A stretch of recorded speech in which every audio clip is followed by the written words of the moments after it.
Bom dia, amados irmãos.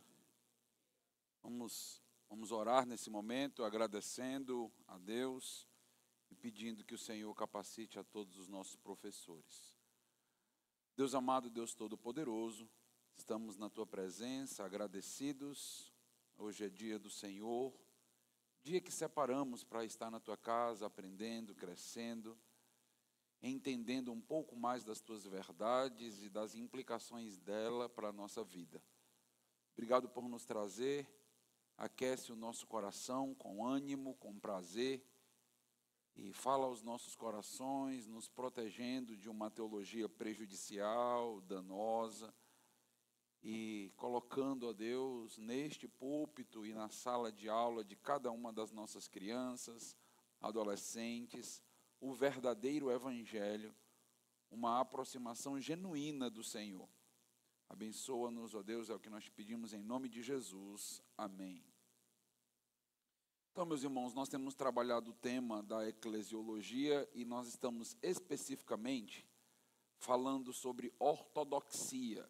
Nós temos conversado um pouco sobre isso, porque todas as vezes que nós falamos de revitalizar uma igreja que está num processo de penúria, um processo de doença espiritual, desânimo. Tudo começa, meus irmãos, pela doutrina, tudo começa pela ortodoxia. Esse é o primeiro ponto que nós checamos.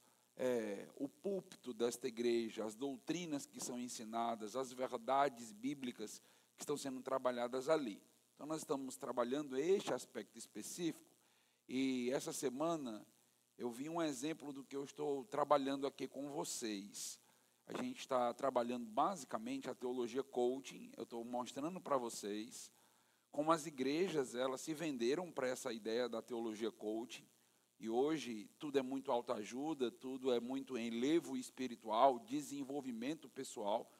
Então os púlpitos se tornaram isso, acabaram e abandonaram a verdadeira teologia clássica, a Bíblia como ela realmente é, e há uma maneira de interpretar a Bíblia que é esquisita pelas lentes de 2000 anos da história, mas nós temos muitas igrejas na atualidade com esse tipo de abordagem. E aí a gente vai ver um pequeno vídeo para você perceber, vamos ver se você percebe, né? Aí para você perceber o que a gente está conversando um pouquinho aqui. Então, pedir para os irmãos aí colocar aí, por gentileza.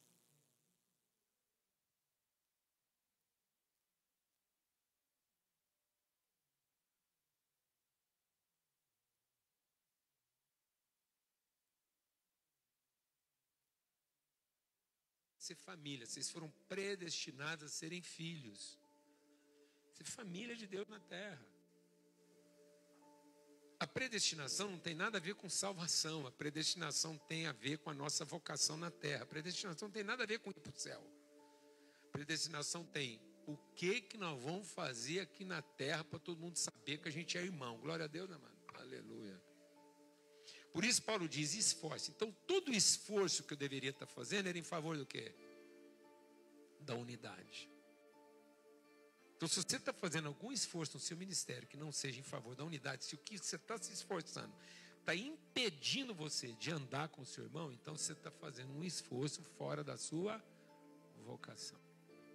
Então todo o nosso esforço deveria ser para a comunhão. Para a gente produzir coisas que a gente pudesse repartir uns com os outros, e não para a gente poder comer sozinho. Os Efésios revela que o propósito eterno de Deus não é a vontade de um divino em busca de devoção.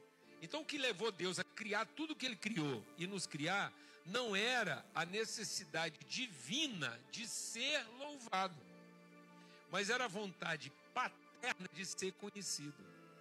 Então o que levou Deus a criar todas as coisas foi um propósito de ser família. Por isso Ele nos predestinou para sermos o quê? Filhos por adoção. Então Deus não queria uma igreja que fosse a reunião dos devotos. Deus não queria ser reconhecido através da nossa liturgia cultica. Ele queria se revelar através da nossa pedagogia relacional. Por isso Ele queria ser conhecido na mesa, na comunhão, onde cada um traz e vai servir o seu próprio irmão. Amém, amados?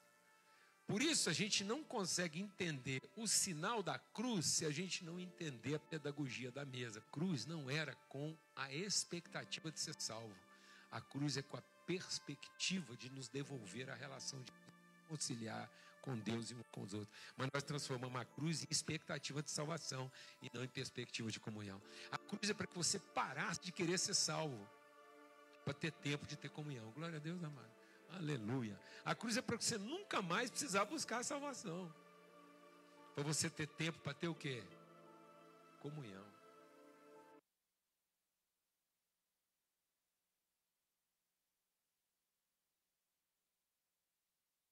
Está cheio disso, meus irmãos. As nossas igrejas estão repletas desse tipo de abordagem. E as pessoas escutam mensagens assim. E estão acreditando que o que estão ouvindo é o verdadeiro evangelho. Saem lá com uma espécie de enlevo espiritual, ser família, pedagogia da mesa, e começam a usar termos bem interessantes, bem legais, bem modernos. No final das contas, isto não tem nada a ver com Bíblia, meus irmãos. Isso não tem nada a ver com a doutrina da predestinação. Isso não é doutrina da predestinação. Qualquer teólogo, por 2000 anos, que escutasse um vídeo desse, desmaiava. Assim, automaticamente, dizia assim, meu Deus. Rapaz, era melhor Ário. Ário foi um herege, aí lutando com a predestinação. Então, o que é que está acontecendo com as nossas igrejas?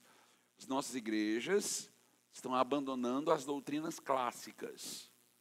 Elas se tornaram desinteressantes. Justificação, propiciação, predestinação, eleição e várias outras doutrinas, elas parecem não falar mais ao coração da igreja. E aí, o jeito é adaptar. O jeito é mudar para que as pessoas possam entender, olha, a questão agora é esse Deus paterno. É a grande paternidade, formando uma família espiritual. E isso não tem nada a ver com o evangelho. É isso, meus irmãos, que está matando a igreja, está fazendo com que muitos se percam e que a gente precisa aprender a detectar o rastro disso, o cheiro disso, para nós. Já deve incomodar, porque são deturpações claras do verdadeiro evangelho. Então, nós estamos aqui, nós estamos nesse ponto, focalizando. Igreja ortodoxa, doutrina correta, doutrina reta, e que se protege desta onda que nós vivemos de mudança e de deturpação em toda a teologia. Então, dando continuidade ao que a gente estava trabalhando sobre a teologia coaching, nós temos aqui tanto um exemplo no Antigo Testamento quanto no Novo Testamento, nos alertando a respeito de uma teologia voltada para o homem, de uma teologia que tem o homem como um centro. Jeremias, ele vai combater exatamente, na sua época, esse espírito que nós vemos na atualidade da teologia coaching. O povo confiava em sua própria sabedoria, sua própria força, sua tradição religiosa e em aparências externas. A resposta divina foi gloriar-se em Deus e não em conquistas humanas. Abra aí em Jeremias, capítulo 9. Jeremias, capítulo 9.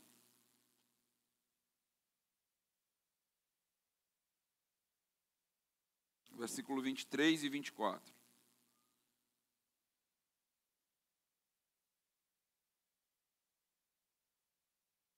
Veja que esse texto aqui, ele basicamente é utilizado por Paulo em um texto no Novo Testamento. Vou já perguntar qual é o texto. A gente vai ler, e aí Paulo basicamente se utiliza disso aqui, ó. Veja aí, Jeremias 9, versículo 23. Assim diz o Senhor, não se glorie o sábio na sua sabedoria, nem o forte na sua força, nem o rico nas suas riquezas, mas aquele que se glorie-se nisso, em me conhecer e saber que eu sou o Senhor. E faço misericórdia, juízo e justiça na terra. Porque destas coisas me agrado, diz o Senhor. O versículo 23 nos lembra um texto do Novo Testamento. Qual é? Gálatas, Romanos. Vamos lá? Qual é? São 27 livros no Novo Testamento, ainda foram 2. Oi?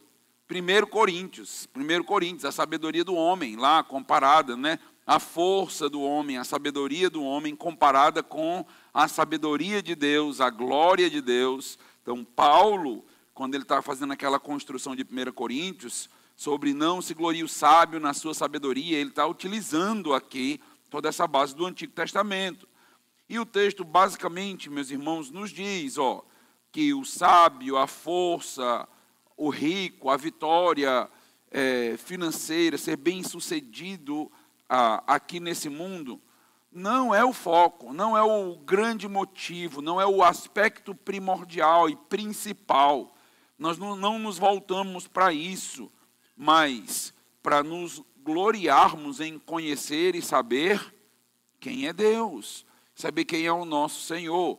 Então, púlpitos voltados para fortalecer desenvolvimento pessoal, psicológico, ensinar passos de riqueza, de vitória e coisas nesse aspecto aqui, está fora do que a gente vê a própria Bíblia nos exortar. Jeremias ainda vai nos advertir que confiar no homem, fazendo da humanidade mortal a sua força, é uma maldição. Veja aí Jeremias 17, avança um pouquinho. Jeremias 17, versículos 5 a 7.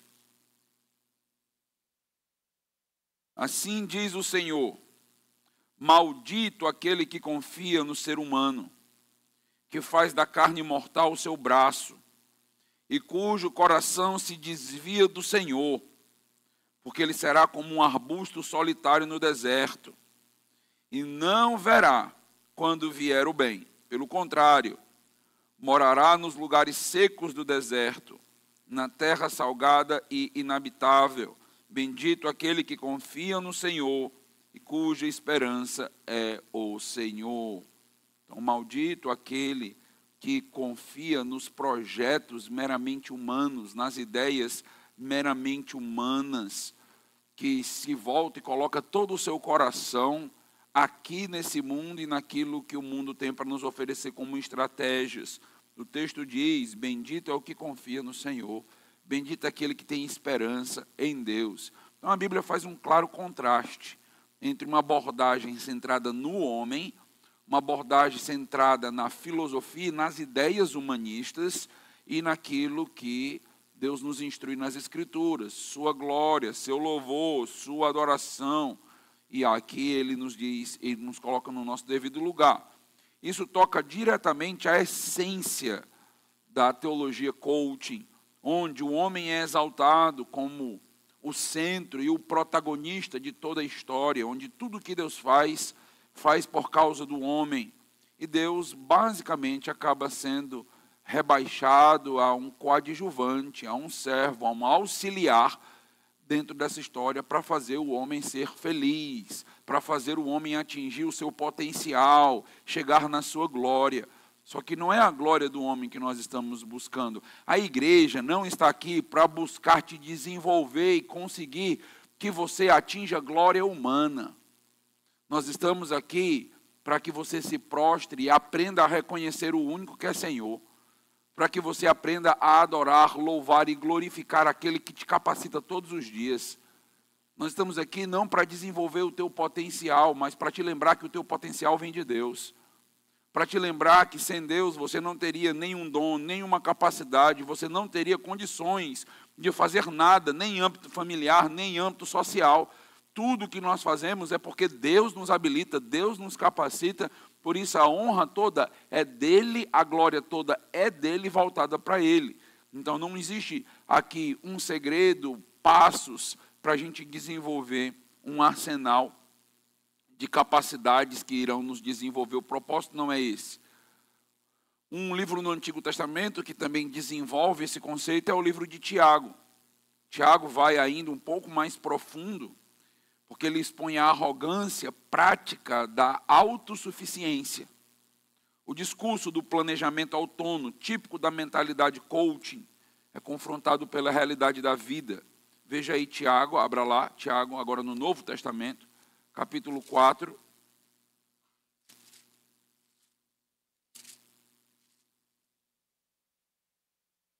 Versículos 13 em diante.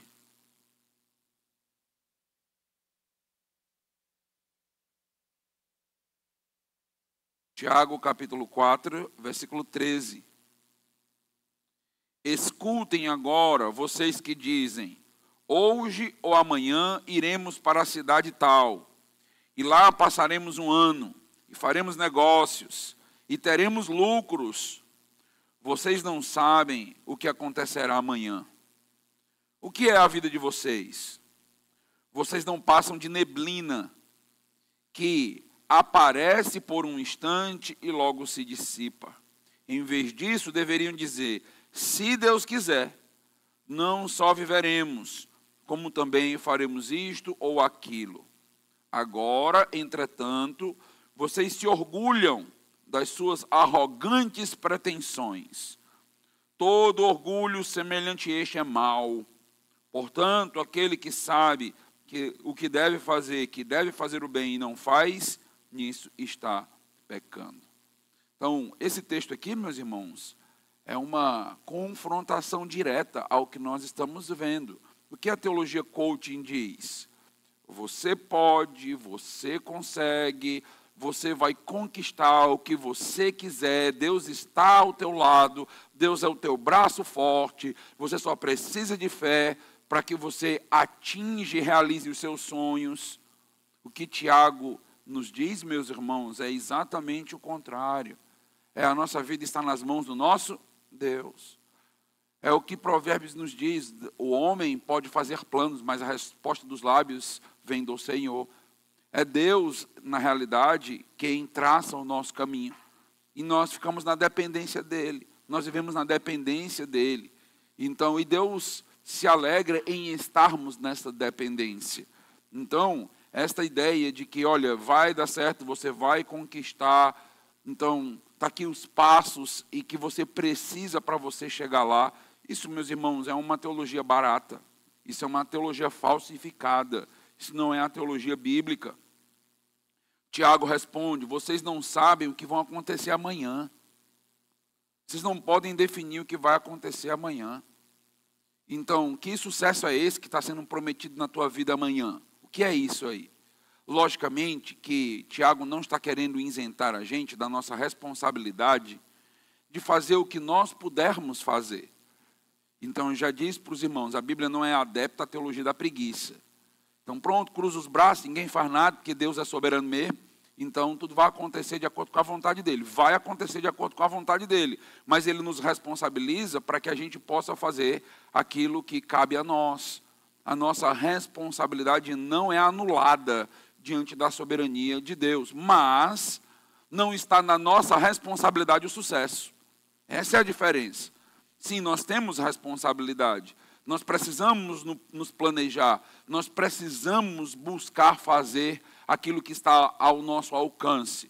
E se Deus quiser, Ele vai nos fazer chegar lá. Se Ele não quiser, vamos viver tristes, frustrados e desanimados, porque a vontade de Deus é ruim, desagradável e imperfeita. Certo? É isso que Romanos 12 nos diz, que a vontade de Deus dele é assim. Quer como é a vontade de Deus? Boa, agradável e perfeita, perfeita e agradável. Essa é a vontade do nosso Deus. Independente de você chegar onde você quer chegar. Independe. Faça a sua parte.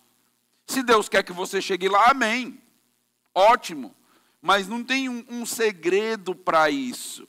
Eu já disse para os amados irmãos que testemunhos na igreja são bênçãos. É muito bom ver o que Deus está fazendo na vida de cada um. Isso nos alegra, isso nos anima, mas não significa que aquilo que Deus está fazendo na minha vida, Ele vai fazer na sua. Aquilo que está fazendo na sua, ele vai fazer na minha. Não significa isso, sabe? Porque eu estudei, eu vim para a igreja, e eu fiz isso, eu confiei, aí deu certo. Aí o outro faz a mesma coisa, né? Confia, estuda, vem para a igreja, depende, e não dá certo. Não dá certo o quê? A vontade dele. Mas a vontade de Deus deu certo? Deu. Quem disse que a vontade dele é a mesma para o irmão? Então todos nós vamos ter a mesma vontade de Deus aqui? Não, o agir de Deus é muito peculiar na vida de cada um de nós. Então a gente precisa ter muito cuidado com isso, porque quando a gente acredita, só depende de você, Deus já te deu força, Deus já te deu ânimo, Deus já te deu alegria. Então a gente começa a criar uma utopia, um sonho, de que a gente vai chegar onde a gente quer, onde a gente deseja, onde a gente almeja, e quando a gente não chega lá, o que acontece? Um monte de crente desanimado e frustrado na vida cristã, um monte de gente aí está vindo para a igreja só se arrastando. Por quê? Porque não está vivendo a vontade de Deus, está vivendo o seu sonho frustrado. Acreditou numa teologia errada. Deus nunca prometeu realizar o meu sonho, nem o seu, nunca. Deus nunca disse, sonha aí o que você quiser que eu vou realizar. Nunca. É a vontade dele para nós. E que às vezes nem revelada é. A vontade individual de Deus, aqui nós temos a vontade geral do Senhor. Mas qual é a vontade individual de Deus para nós? Ele quer que a gente vá vivendo a cada dia o seu próprio mal. É lá o Sermão do Monte, né? Em Mateus 6. Basta ao dia o seu próprio mal. E o que é que eu faço, Senhor? Busca o meu reino em primeiro lugar, e todas essas coisas vos serão acrescentadas. O que é que você faz? Seja um crente, busca a Deus, faz o que você deve fazer como uma pessoa responsável. O resultado depende de você? Nem de você e nem de mim. Não depende de nós, porque isso gera não só frustração quando a gente não chega lá, mas e quando a gente chega, gera o quê? Orgulho. Soberba, olha o que eu consegui, olha o que eu fiz. Aí eu chamo todo mundo para olhar para a minha família, olha os meus filhos bem-sucedidos. O que é isso? Minha criação. Eu fiz isso, eu fiz aquilo, eu adaptei isso, eu fiz aquilo, eu consegui isso. Onde é que está Deus nessa brincadeira? Você excluiu Deus, isso é vanglória. Se os teus filhos estão servindo ao Senhor, se teus filhos se tornaram bons cidadãos, isso é graça do Senhor na tua vida. É graça. Apesar de você, ele se tornou quem ele é. Apesar de mim, dos meus pecados, os nossos filhos estão caminhando no Senhor e andando para Deus. Porque não se engane, os seus filhos, os meus filhos vão ver muitos pecados em nós. Muitos. E se Satanás cegar o entendimento deles, como todo ser humano nasce cego para perceber, eles só vão enxergar os defeitos. E se apegam os defeitos e dizem, eu não quero ser crente igual ao meu pai, não. Não quero ser crente igual a minha mãe, não. E aí, meu amigo, se torna um rebelde mesmo.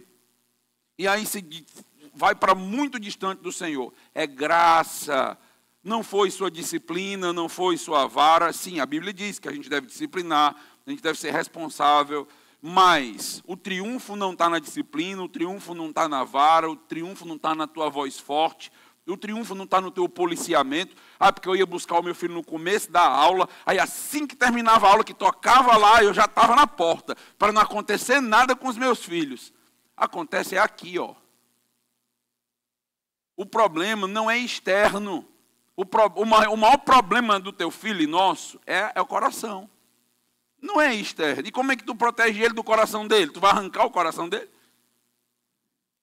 O vulcão está aqui. Nós somos o nosso grande problema. Nós somos, não é o outro.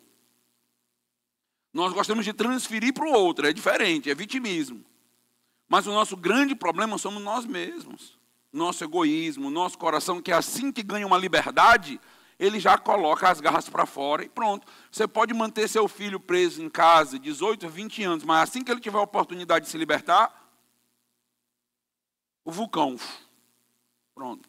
Mas eu criei meu filho, você criou seu filho na graça, no evangelho, ou você tentou salvar ele pela lei?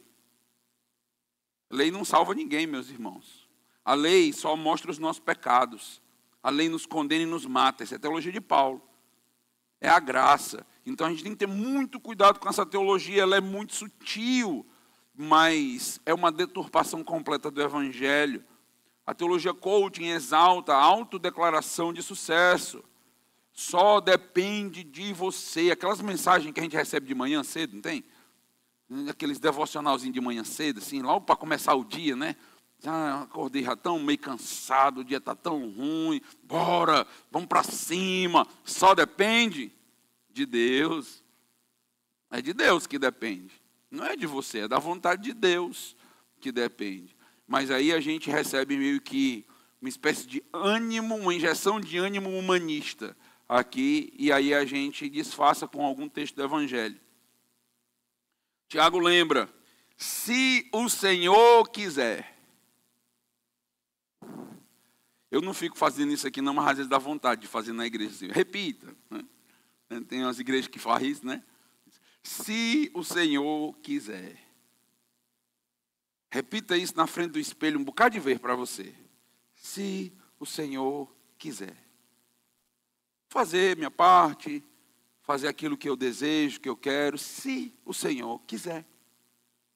Aí eu vou chegar nesse ponto. Não coloque sua felicidade no final do arco-íris. Lembra daquela figurinha, né? No final do arco-íris tem um pote com as moedas douradas, né? Não coloque sua felicidade no final do arco-íris. Porque pode ser que você nunca chegue no pote dourado. Sua felicidade tem que ser no processo, tem que ser no dia a dia, tem que ser com Deus, tem que ser na intimidade com o Senhor. E não onde você vai chegar. Mas a teologia coaching, ela vai te dizer, olha, tem alguma coisa errada, nós vamos te destravar. Não é para ser assim, tem alguma coisa aqui que a gente precisa remodelar na sua vida. É a antítese mais clara entre uma espiritualidade centrada no homem e uma espiritualidade centrada em Deus.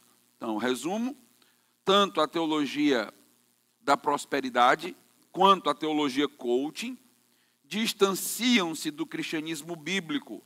O cristianismo bíblico é marcado pelo quê? Negar a si mesmo. Lembra que a gente já viu isso? Não é dar vazão a si mesmo, não é dizer sim a si mesmo, não é realizar os teus planos e sonhos, mas é negar-se a si mesmo. Enquanto a gente não aprender a negar a nós mesmos, nós não podemos desenvolver como discípulos. Sacrificar meus desejos, sacrificar minhas vontades, sacrificar o ídolo que eu criei com o meu sonho. Enquanto isso não acontecer, nós não vamos desenvolver como discípulo. Na realidade, o texto diz que nem discípulo a gente pode ser. Eu estou abrandando aqui a coisa. Se você já é discípulo, você não vai desenvolver como discípulo. Mas pense um pouco sobre isso. É negar, sim, teus desejos, tuas vontades, aquilo que te faz feliz, aquilo que te alegra, aquilo que te dá prazer. Não que você vai ter uma vida triste, vai ter uma vida sem nenhum tipo de hobby, nenhum tipo de realização. Não é isso, não é essa a teologia. A gente já estudou Eclesiastes aqui e a gente viu que não é isso. Mas o que a gente está vendo aqui é o foco principal é uma vida centrada em Deus e não em nós mesmos, nos meus afetos, nos meus planos e projetos. Humilhar-se diante de Deus, Tiago diz isso de uma maneira muito clara, no versículo de número 10. Humilhem-se diante do Senhor e Ele os exaltará. Exaltará não é que Ele vai realizar o desejo do teu coração, não é isso. Mas não se coloque como aquele que é digno de estar no centro, adorado, receber a glória. Então exalte a Deus, adore a Deus. Depender dEle em tudo. Provérbios 3, veja aí, versículos 5 a 6, o que a Bíblia nos chama a fazer. Provérbios 3.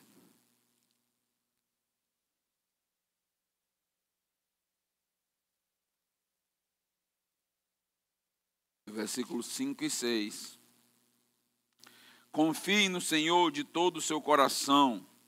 Não se apoie no seu próprio entendimento.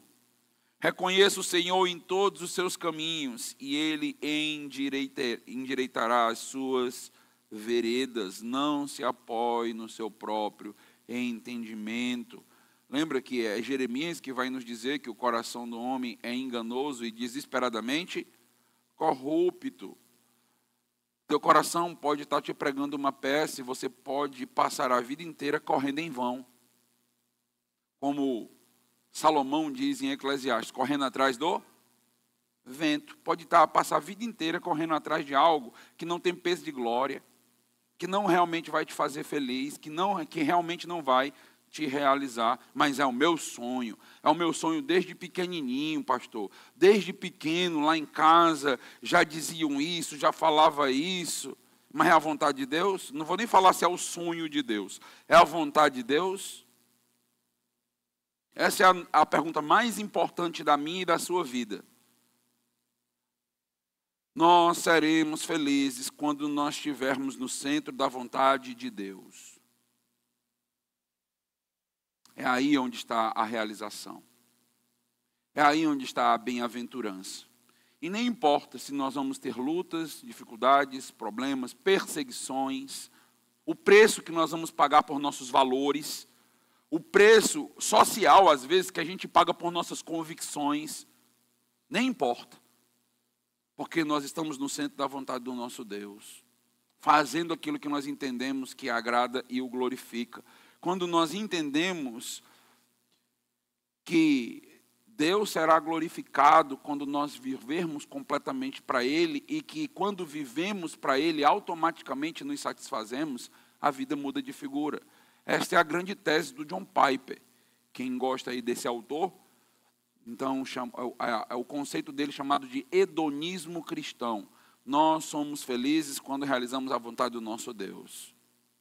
Deus é glorificado e nós, como em consequência, na esteira, somos realizados. A nossa realização está em fazer a vontade do nosso Criador. O problema, meus irmãos, não está em alcançar metas ou até planejar. O problema não está em prosperar, em ter riquezas e ter uma condição financeira, ou realizar sonhos que são até legítimos. O problema não é esse. O perigo é quando isso se torna o eixo da fé, deslocando Cristo da centralidade e transformando o homem em objeto de adoração. O problema é quando isso se torna o nosso fim último. Esse é o grande problema. Sim, meus irmãos, eu acredito piamente que Deus vai realizar alguns dos nossos sonhos que estão de acordo com a vontade dEle. Alguns dos nossos desejos que o glorificam. Então, Deus sim vai realizar. Mas a nossa vida inteira não está depositada na nossa satisfação física, terrena. Já imaginou se você colocar neste mundo a nossa satisfação, o nosso prazer? Quando você estuda os 2000 anos de cristianismo, a história dos mártires cristãos, você já deve ter ouvido um pouco falar sobre isso. Então, homens e mulheres que entregaram sua vida pela causa de Cristo Jesus. Então, você classificaria eles como felizes? Ou pessoas que foram frustradas, derrotadas? Você colocaria elas na prateleira dos vitoriosos? Agora, lembra que lá em Hebreus 11, início do 12, dizem que essas pessoas que estão ali na galeria dos heróis da fé, que foram apedrejadas, cortadas ao meio por sua fé, são homens e mulheres que nem são dignas desse mundo. Esse mundo não era nem digno de conhecer pessoas assim. Crentes com convicções, crentes que estão dispostos a tudo pelo seu Deus. Esse mundo não é digno dessas pessoas. Por isso que esse mundo não pode nos amoldar. Ele nem nos merece. Com base na obra que Cristo faz em nós. Não é orgulho nosso, mas com base naquilo que estamos prontos e dispostos a fazer pela capacitação que Deus nos dá. Então, nesse sentido, meus irmãos, essa é a nossa grande meta. Não importa, vamos ser cortados ao meio? Não importa. Quem é que sonha em ser cortado ao meio, né? Meu plano, desde pequeno, era ser cortado ao meio. Né? Pela fé, né? Sempre sonhei com isso, pastor. Foi. Tenho certeza que ninguém aqui planejou isso, né? Minha vontade, minha maior vontade nessa vida é ser perseguida. Assim, se tiver pedrada, é melhor ainda, com apedrejamento. Pronto. Ninguém quer isso. Quer aplauso, né? Quer glória, quer status, quer reconhecimento, holofotes. Isso a gente quer, isso a gente sonha, isso a gente planeja. Mas esses homens que passaram por aquilo que a gente nem sequer sonha, nem passa nos nossos planejamentos, foram os mais felizes dessa terra. É o Sermão do Monte, quando Jesus Cristo diz: bem-aventurados são os perseguidos por causa do reino de Deus. Felizes, é uma felicidade que esse mundo não conhece. O que esse mundo está vendendo para nós? A felicidade que ele conhece. O mundo está vendendo para nós apenas aquilo que ele pode dar. E as igrejas estão tomando isso. As igrejas estão recebendo isso do mundo e estão vendendo isso nos seus púlpitos. Estão entregando para as pessoas aquilo que o mundo já entrega, aquilo que o mundo já promete, aquilo que o mundo já pode dar. A nossa felicidade não é essa. Nossa realização não é essa. A nossa satisfação não é essa. Na teologia coaching, ela erra na sua essência. Ela desfoca o centro de Cristo, a nossa intimidade com Deus, a nossa realização no Senhor, para colocar vários apetrechos aqui na nossa fé. Como se isso fosse de fato nos realizar. Eu sempre lembro disso, né, que você já deve ter passado por isso também, né? Você compra um objeto material que você deseja muito, você compra um carro novo, você compra uma casa, você compra algo aí que você sonha e planeja por anos às vezes, até conseguir comprar, dar a tua entrada lá na caixa, né, compra casa própria e tal, e conseguir minha casa e tudo. O tempo passa, daqui a pouco tu está murmurando e reclamando da casa que tu comprou. Daqui a pouco já não te satisfaz, já daqui a pouco não te alegra. Aí você entende que o carro tem que trocar as pastilhas de freio, trocar óleo, aí o pneu acaba. Eu queria um carro que o pneu nunca acabasse. Mas não tem, né? Está querendo o céu, né? Querendo a glória, querendo a eternidade, né? Então a gente nunca vai se satisfazer com essas coisas aqui, não vai. Então, e isso é a teologia do pobre iludido. A teologia do pobre iludido é assim. Como ele nunca chegou lá, ele acha que o segredo está em chegar lá. Mas se um dia eu ganhasse 10 mil reais por mês, hein? Ai, meu amigo, aí eu seria feliz. Hoje eu ganho 1.500, né, um salário mínimo, sou morto de realizado, se eu ganhasse 10 mil por mês. Aí é como se Deus dissesse: pois tá bom, essa é a tua vontade? Chama uma empresa internacional, abre em Juazeiro do Norte. Surgiu vaga. Chamou. Culto de ações de graça, vou ganhar 10 mil. Beleza. Daqui a pouco os 10 mil não está dando mais para nada. Ainda mais com os impostos, que é só aumentando no país, né? O tempo todo aí, né? E nova invenção de imposto aí o tempo todo. Uma coisa que esse país sabe fazer é inventar imposto. Aí, daqui a pouco, os teus 10 mil não te realiza mais. Rapaz, é bom ganhar 20. Pois é, às vezes Deus deixa tu ganhar 20. Para tu ver que não está lá, não está no Senhor, meus irmãos, não está lá. Tudo isso é ilusão que estão vendendo para a gente. No fim, o Deus adorado é o homem. No fim, se trata apenas de filosofia humana. Só para vocês terem um exemplo, quero que você note como o livro de Daniel, que é tão rico, o livro de Daniel é espetacular. Eu ainda não tive a oportunidade de ensinar esse livro aqui, mas eu ministro sobre o livro de Daniel e Apocalipse no seminário já há quase 10 anos.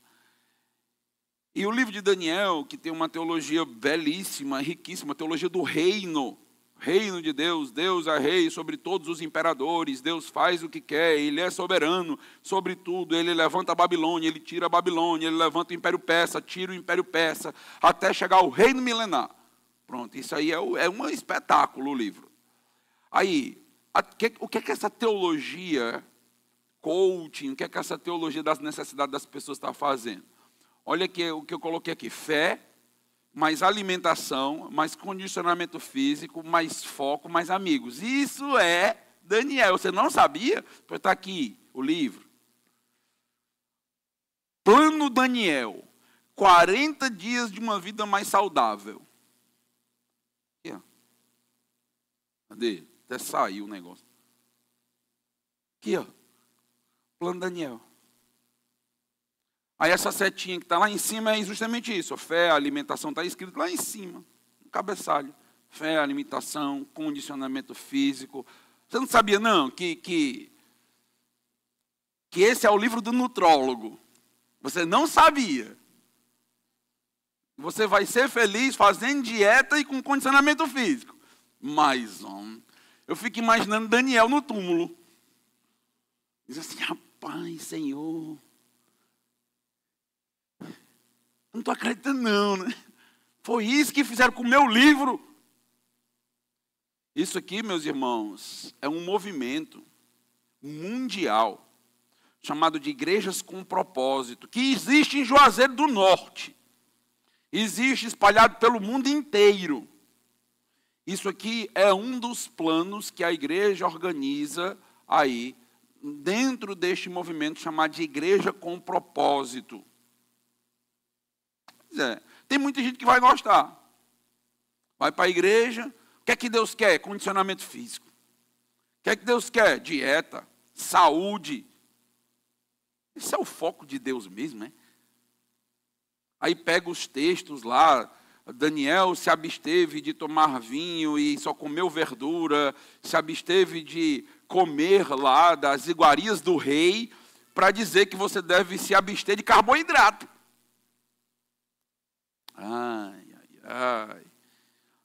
Pois, estou falando, meus irmãos, de milhares de igrejas no Brasil e no mundo com isso aqui, tá aí, você consegue comprar esse livro lá na livraria, na conteúdo ali. Vai lá e compra o livro. Que legal. Se tivesse muito dinheiro, eu comprava para botar cada cesto do lixo aqui da igreja. Assim, toda vez que você chegasse, tinha um. Sim, cada um. Aí como eu não tenho dinheiro sobrando, eu não vou fazer isso, né? Aí você chega, vixe, esse livro está no lixo, tá? Pois é. No lugar dele. Então, o que nós temos aqui? Cristocentrismo deslocado. A mensagem central de Cristo, redenção, arrependimento, graça, santificação, que os irmãos viram aqui, toda essa ideia de mudança dos termos, né? É frequentemente substituída agora por antropocentrismo, metas pessoais, conquista, família, relacionamento. Aí nós temos um misto entre fé e psicologia popular. Alguns conceitos como autoestima são mais psicológicos do que bíblicos. Risco de superficialidade espiritual. A fé passa a ser avaliada pelo sucesso externo, cura emocional, realizações, em vez de fidelidade e maturidade espiritual. Meus irmãos, maturidade espiritual, fidelidade, isso aqui, meus irmãos, é um homem de fé, é uma mulher de fé. Uma mulher de fé e um homem de fé é aquele que tem ousadia e coragem no Senhor para viver a Bíblia, para ir até as últimas consequências dos seus princípios, para negar a si mesmo, porque ama Jesus. Isto é de fato fé. A fé bíblica é aquela que nos mostra que a vontade de Deus é melhor do que a nossa. Essa, de fato, é a fé bíblica, e não esta fé do sucesso, da cura emocional, realização pessoal, desenvolvimento pessoal, RH aplicado à teologia. MBA, um monte de pastor fazendo MBA e RH para poder desenvolver pessoas dentro da igreja. Vou nem falar mais nada. Texto bíblico fora do contexto. Aí são craques, né? Promessas de Deus podem ser transformadas em receitas de sucesso pessoal. Exemplo, reinterpretar. Tudo posso naquele que me fortalece. Como garantia de sucesso em alguma área da vida. Vamos ver alguns textos bíblicos aqui. Então, Filipenses 4,13, por exemplo. Tudo posso naquele que me fortalece. Aí, isso é ensinado da seguinte forma. Só depende de você, só depende da tua dedicação, só depende do teu esforço. Se eu conseguir, você também consegue, você também alcança. Nós podemos, a Bíblia diz que se não está acontecendo, o problema são maus hábitos na sua vida, são crenças limitadoras na sua vida. E aí a teologia da prosperidade diz, o problema é falta de fé. E a teologia coaching basicamente vai que por esse caminho de você desenvolver o seu potencial. E agora, quando a gente chega na teologia bíblica responsável, para a gente olhar, por exemplo, para Filipenses 4,13, texto precisa sempre de quê? Contexto. Abra lá, Filipenses 4. Toda vida que você ouvir um versículo, se pergunte qual é o contexto que está aquele versículo. Qual é o livro, qual é a Bíblia, qual é a teologia, senão você vai pegar o plano de Daniel para a sua vida. Filipenses 4.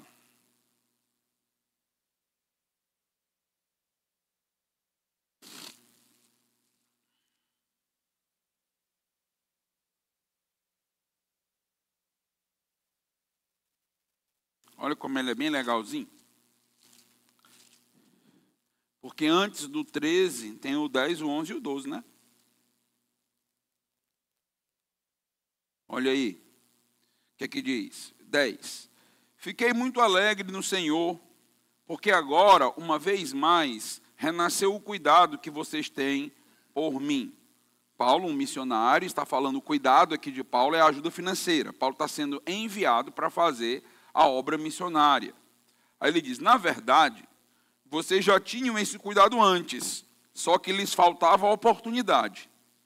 Digo isso, não porque esteja necessitado, porque aprendi a viver contente em toda e qualquer situação. Sei o que é passar necessidade e sei também o que é ter abundância. Aprendi o segredo de toda e qualquer circunstância, tanto de estar alimentado como de ter fome, tanto de ter abundância, como de passar necessidade. Tudo posso naquele que me fortalece. Tudo posso naquele que me fortalece. Tem a ver com o quê, meus irmãos?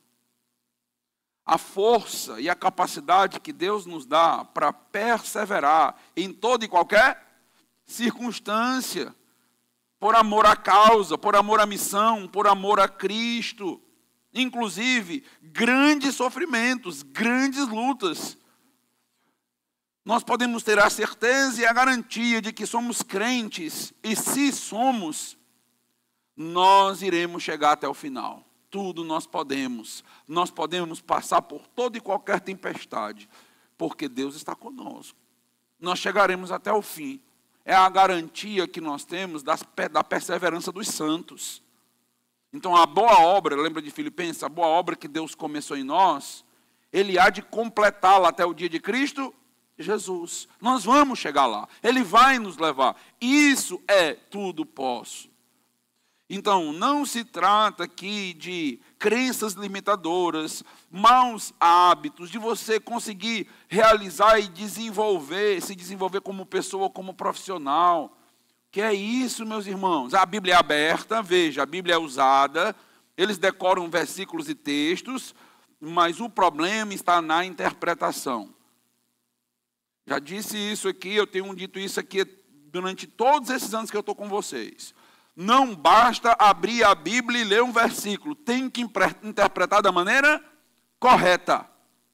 Lembra que lá no deserto com Jesus, quem usou a Bíblia contra Jesus? O Satanás citou decorado. Citou Salmo 91 contra Jesus. Citou textos bíblicos contra Jesus. Interpretando de uma maneira... Aí ele poderia dizer, veja se eu não estou usando a Bíblia. Abra aí sua Bíblia, Jesus, para ver se eu não estou citando a Bíblia.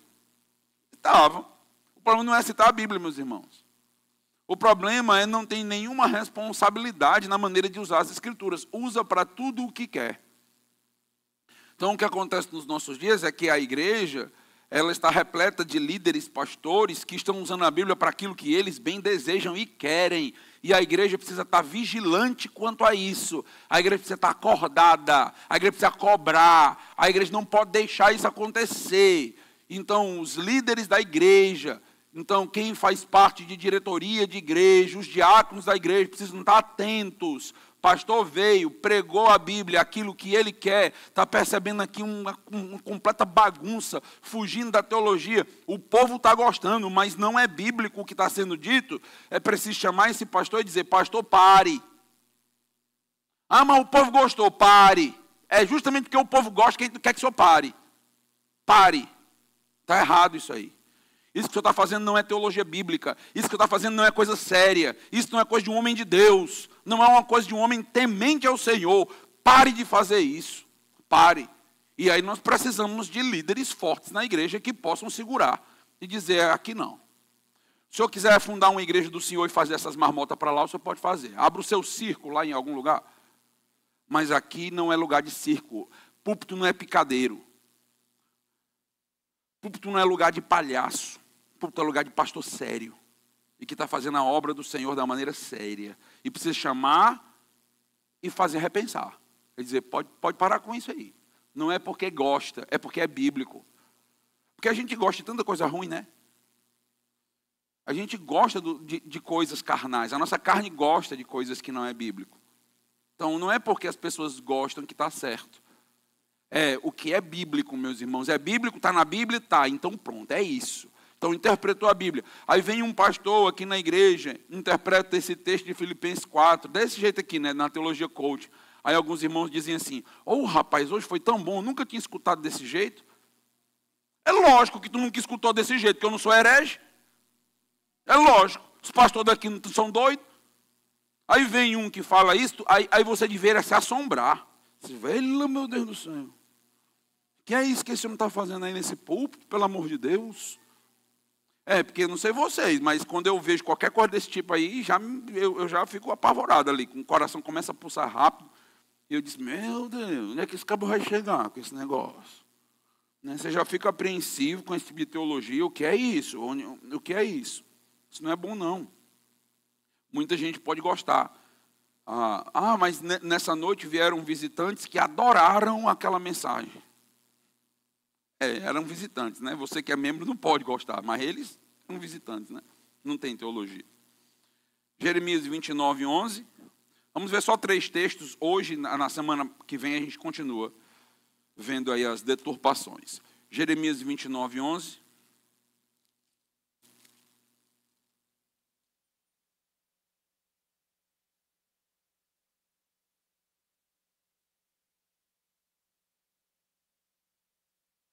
Esse texto aqui, ele é xodó. Muito usado esse texto. Eu sei que pensamentos tenho a respeito de vocês, diz o Senhor. São pensamentos de paz e não de mal, para dar-lhes um futuro e uma esperança. Eita, esse texto aqui é muito utilizado. Eu sei os pensamentos que eu tenho sobre vocês, pensamento de paz, de prosperidade, de bênção. Então é um texto muito utilizado. Só que, meus irmãos, o que está sendo trabalhado aqui, se você ler o capítulo 29, se você ler, você vai ver que o texto trata da esperança para os cativos da Babilônia. Está falando dos israelitas, dos judeus, que estavam passando 70 anos no cativeiro, lembra?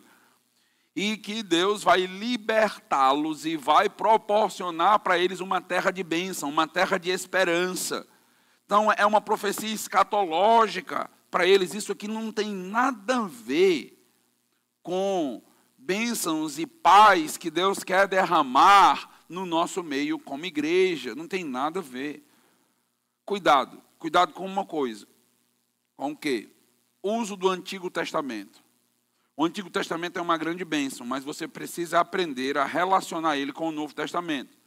Lembra, nós somos dispensacionalistas. Nós entendemos que cada fase, Deus age e trata de um jeito. Algumas coisas do Antigo Testamento não funcionam para o Novo Testamento. Algumas promessas do Antigo Testamento é para Israel, para a nação de Israel, e não para a igreja.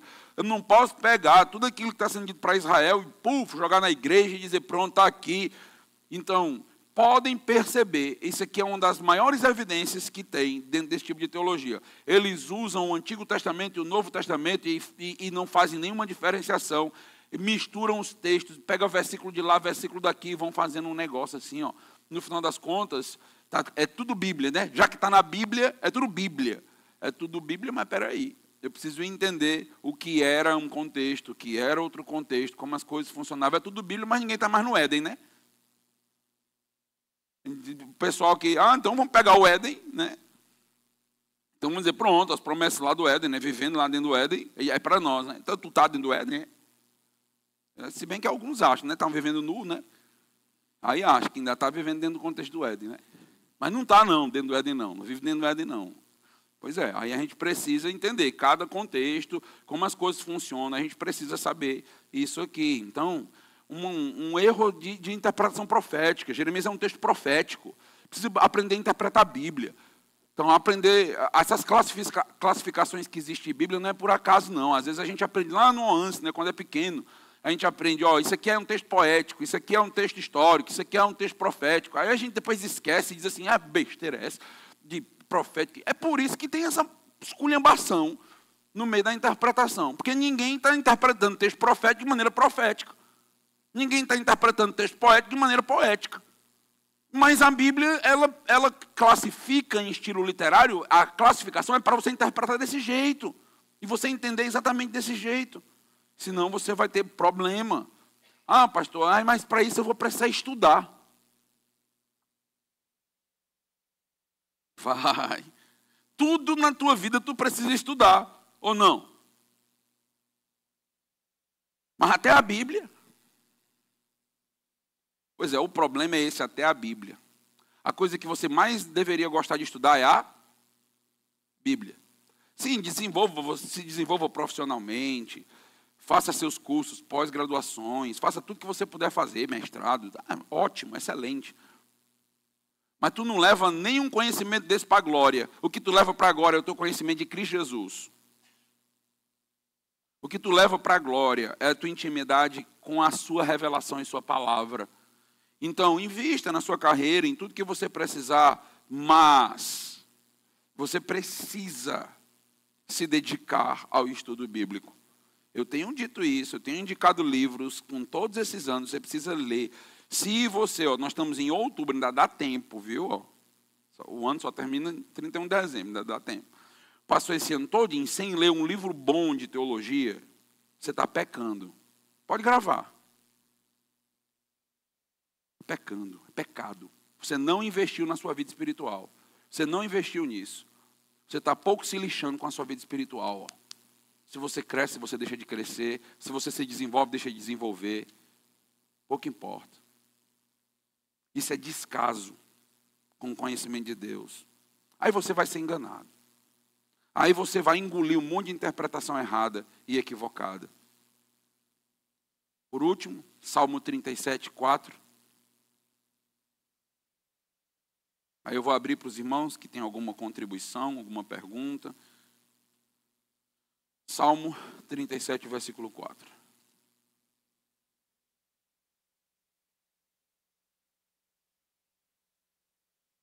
Olha que texto bonito, né?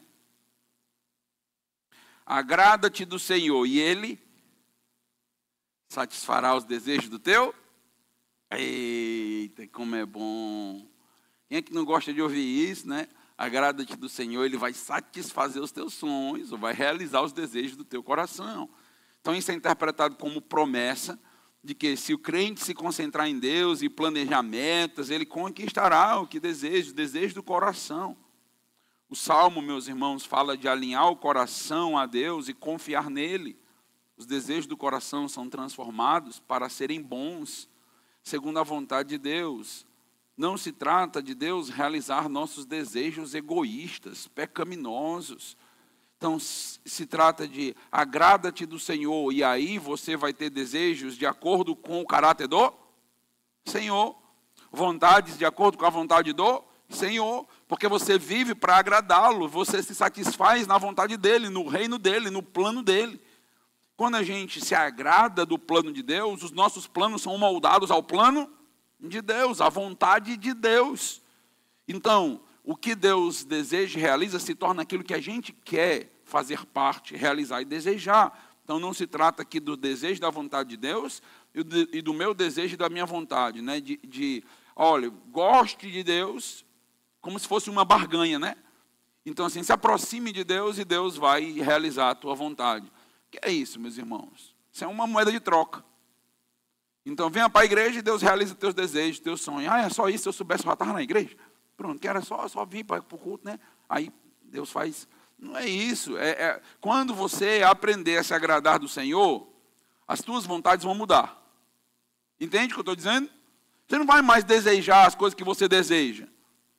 Você vai começar a desejar o que Deus deseja, o que Deus quer. A nossa realização vai ser estar no plano, na vontade de Deus. Isso é se agradar do Senhor. Então, se agradar do Senhor é querer fazer a vontade dEle, custe o que custar, e não a nossa. Então, veja o nível de deturpação que existe em cada versículo, em cada texto bíblico. Ok? Quero abrir aí, se algum irmão quer fazer alguma participação, alguma contribuição, alguma pergunta. Então, a gente vai abrir para a gente poder encerrar nesta manhã. Algum irmão? Irmão Luciano?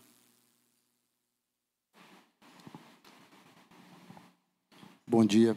Queria só fazer um pequeno comentário aqui, né? Porque a teoria coach, a teoria da prosperidade acaba distorcendo tantas coisas que acaba fazendo com que as pessoas acreditem que Deus prometeu coisas que Ele não prometeu. Exato. Né? Ao ponto de chegar a pegar uma promessa do próprio Satanás e mudar ela como se fosse Deus prometendo para o povo, né? Uhum. Porque Satanás prometeu a Jesus, né? Se prostrados me adorares, te darei o reino dessa terra, né? Tudo isso te darei. Então, exatamente. Então eles mudam tudo, né? E as pessoas, muitos são os que acreditam, Sim. Né? E se entregam nessa ida deles aí. Sim.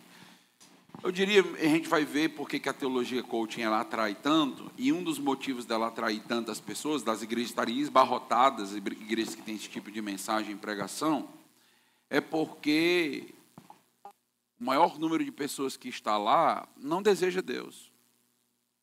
Não quer Deus. Então, a igreja não está oferecendo Deus, está oferecendo as bênçãos de Deus, e não Deus. No dia que a igreja começa a negociar isso, a igreja já perdeu o seu foco. Então, aí você vai ter um monte de gente descrente, interesseira, buscando a igreja. Lembra que Paulo diz, lá em Romanos 3, não há quem busque a Deus. Não há quem busque a Deus. Deus, Ele é afrontoso para nós, a vontade dEle, o plano dEle. O pecador só busca Deus se Deus trabalhar na vida dele. Se Deus o trouxer. Lembra que João 10 vai dizer isso, né?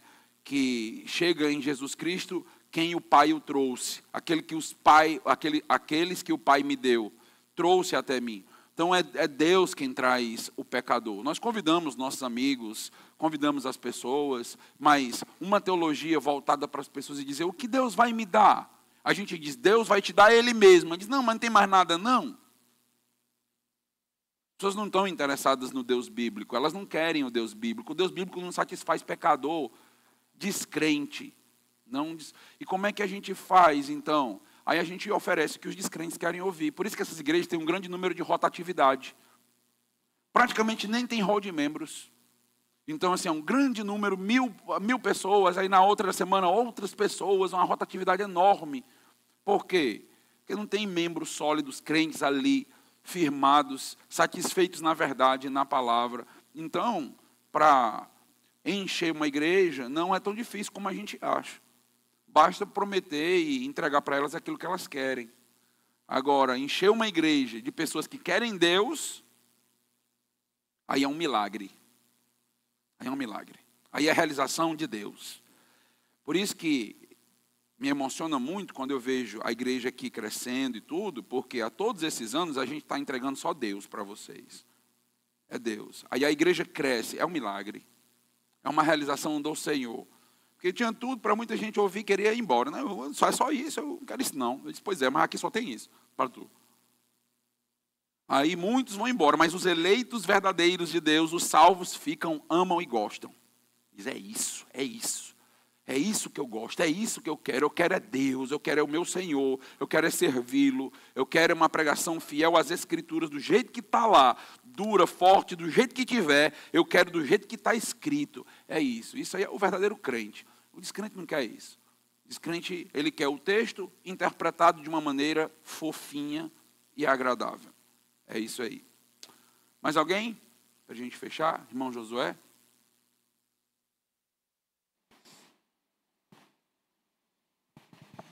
Pastor, eu tenho observado que essas igrejas que se levantam buscando muita emoção, muito avivada, entre aspas, né, principalmente na área do louvor, muitas vezes crescem rapidamente, mas parece que quando a emoção se exaure, elas murcham rapidamente também. Exato. E eu não tenho dados para fundamentar o que eu vou falar, mas puramente pela minha observação. Me parece que as igrejas neopentecostais, essas mundiais, universais e outras mais aí, que cresceram muito no seu início até certo tempo, me parece que elas estão em decadência. Sim. Né? E isso cria o efeito de você tomar antibiótico inadequadamente. Ou seja, o evangelho torna-se ineficaz, porque as pessoas se decepcionam com o pseudo-evangelho que é pregado nessas igrejas, e quando é confrontado muitas vezes com o verdadeiro evangelho, já não o querem mais, porque viram que é inócuo. Né? Então, era essa observação que eu queria fazer. É isso mesmo, irmão Josué. E o que está acontecendo é porque, por exemplo, a IURD, né? Ela é adepta, a IURD junto com a Internacional da Graça, as duas. Elas são adeptas à teologia da prosperidade. A Internacional da Graça, com R.R. Soares, muito mais mesmo. Então, Benihim, assim, por todo canto, que é um teórico norte-americano da teologia da prosperidade. O que é que está acontecendo? O que está acontecendo é que as pessoas não estão mais buscando tanta prosperidade. Nós estamos na época terapêutica. As pessoas estão buscando mais bem-estar. Então, as pessoas estão doentes, psicologicamente falando. Um monte de gente com ansiedade, com depressão. Elas estão buscando outra coisa. E aí está tendo um migrar da teologia da prosperidade, está perdendo a força a teologia da prosperidade, para agora a teologia coaching. E aí tem uma grande concorrência da teologia coaching agora, dessas churches, dessas igrejas, que estão se adequando a isso, e até púlpitos clássicos que pregavam sempre a teologia verdadeira, que estão se adequando agora a esse tipo de teologia. Então, a Igreja Universal e as outras estão perdendo o seu poder atrativo, porque tem surgido outra coisa no mercado. Então, não é assim que acontece com o mercado, né? Quando você tem um produto melhor, as pessoas migram para um produto melhor. Então, a teologia coach é uma outra onda. E a teologia da prosperidade está ficando para trás. Então, as igrejas elas vão precisar se adequar. Então, assim, vai ter uma mutação dentro de algumas igrejas da teologia da prosperidade. Vai precisar mudar discurso, porque aquele apelo já não chama mais tanta atenção. Então, vai precisar dessa readequação aí. Por isso que está acontecendo isso. Tem muito. Então, já tem igrejas nossas com isso. Já tem igrejas nossas, igrejas clássicas, mudando o púlpito, pregando. São pregações só para ansiedade, pregações para depressão, pregação para desânimo. São pregações que tentam atingir as necessidades das pessoas o tempo inteiro. Então, isso já tem o abandono da pregação seriada expositiva, são pregações tópicas para poder lidar com as pessoas e as suas situações. Isso aí já tem pregações que não são mais confrontativas, pregações que não falam de inferno, não falam de juízo, de julgamento. Então, isso aí está cada vez mais comum, principalmente numa nova onda que tem surgido para fundar novas igrejas batistas-regulares. Então, alguns missionários estão com esse foco. Estão com uma visão de, não, a gente precisa começar por aqui, porque isso atrai mais. Isso faz a igreja crescer mais rápido. O problema é a igreja que está crescendo mesmo?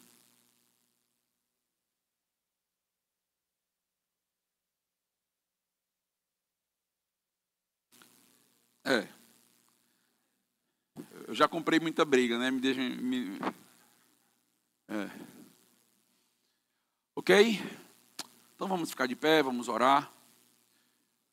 Então vamos orar por hoje à noite, orar pelo culto que nós vamos realizar e ter. Então, que dia é hoje do mês? 12? Então, 12 de outubro, normalmente a gente comemora o quê? Dia das Crianças.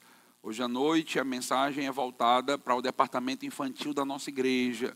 Então, todo mundo aqui, a gente quer falar um pouco sobre como Jesus Cristo valorizava as crianças. Por isso, nós, como igreja, precisamos também amá-las e valorizá-las.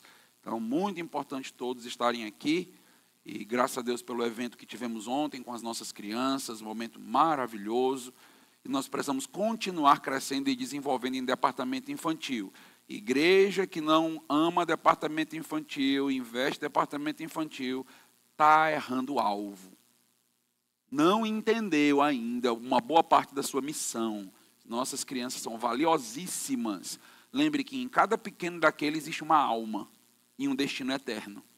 E nós precisamos trabalhar com elas. Então, hoje à noite, a gente vai trabalhar aí, vamos conversar um pouco sobre isso e vamos tentar fazer você amar mais ainda as crianças da nossa igreja. Vamos orar. Deus amado, Deus Todo-Poderoso, obrigado por todos que chegaram, por todos que vieram. O Senhor os trouxe, foi tua graça. Nós pedimos que o Senhor os abençoe, pedimos que o Senhor os guarde, que tenham um bom tempo de almoço, uma boa tarde. Aqueles que só puderam vir pela manhã, que o Senhor possa dar uma excelente semana. E aqueles que vão poder chegar hoje à noite, que o Senhor nos traga com alegria, com prazer, para juntos estarmos vivendo esse evangelho tão maravilhoso. Obrigado, Deus, por cada um dos nossos membros, por aqueles que estão acompanhando pela internet, por algum motivo não puderam vir, saúde e alguma outra emergência. E te agradecemos também por cada um dos nossos convidados. Que o Senhor os abençoe em nome de Jesus. Amém. Deus abençoe, meus irmãos.